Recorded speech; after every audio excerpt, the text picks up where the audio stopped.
Nicole and I spent 2 days at the Annapolis Boat Show to get an idea about which boats fit our ideas and criteria. Remember, as most other people, we want to square the circle. We want space to live in and work for a couple. We want to be able to host our kids when they visit us. We also want to sail too, so we want some performance, especially since we also look at sailing performance as safety relevant. And yes, we would like to be able to afford it too. From the outset, we were interested in the bigger sea winds, the balances, the new HHs, but also the leopards. Sadly, not all were present at Annapolis. Sincerely, we couldn't look at a Seawind 1360 or 1600, and the HH50 is different from the 44 or 52. And as there's no point in not looking at other boats, we have gotten the impression of all in all 17 boats. Some of them we were aware of before, some not. Some of them said a friendly welcome when we came aboard, some not so. Which is not a criticism of the boat, just a reflection of our tastes and wishes.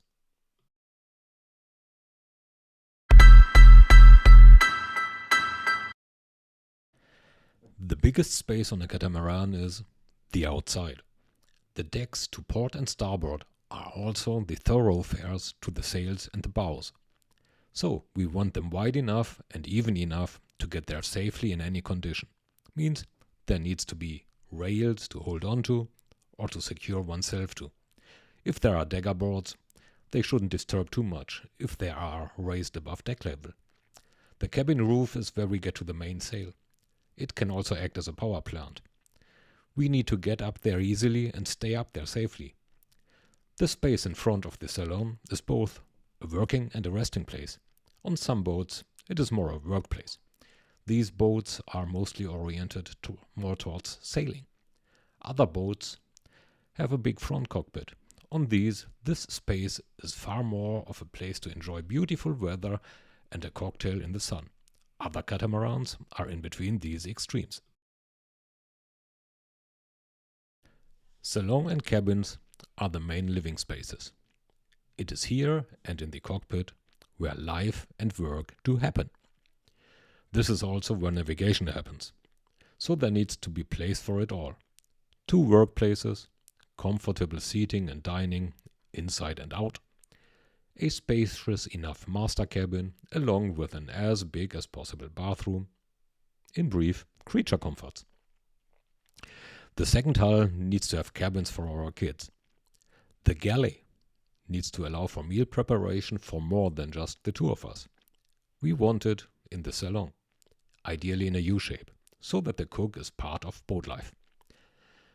Being us, we like modern, straight lines, but more importantly, all rooms need to have plenty of natural light, in particular the salon. At the same time, there needs to be a good flow between salon and cockpit. That can make the cockpit be an extended part of the salon, or a deck, depending on the weather. In brief, salon, cockpit and cabins need to extend a warm welcome to us. The helm is arguably one of the most important places on any catamaran. After all, the boat gets controlled from here. In good weather, it should be fun sailing the boat from it. In bad weather, the person at the helm needs to be protected rather than exposed to the elements. In bad weather, one also really wants to have all relevant lines available at the helm, to not be forced to leave a protected place more than necessary.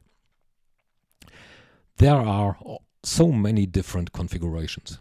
They range from the Outremer, also having tillers, via helms near the sugar scoops, to the flybridge style helms that big lagoons or Balis are sporting.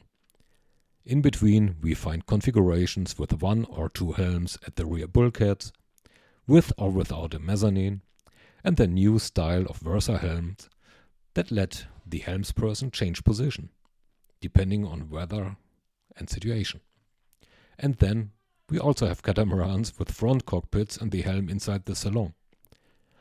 All these configurations have their advantages and disadvantages, so a compromise needs to be found. Some helm positions give a better and more direct feeling for the boat, some have better visibility than others. Some are closer to boat life, some more isolated, etc. This makes for a lot of things to ponder about. So, what is next? In the coming weeks, we'll create some posts that summarize the impressions that we had about some, but not all of these boats, including the Balance, Leopards, Neil, XS, Naughty Tech, even the Balis. These will not be reviews, just our impressions.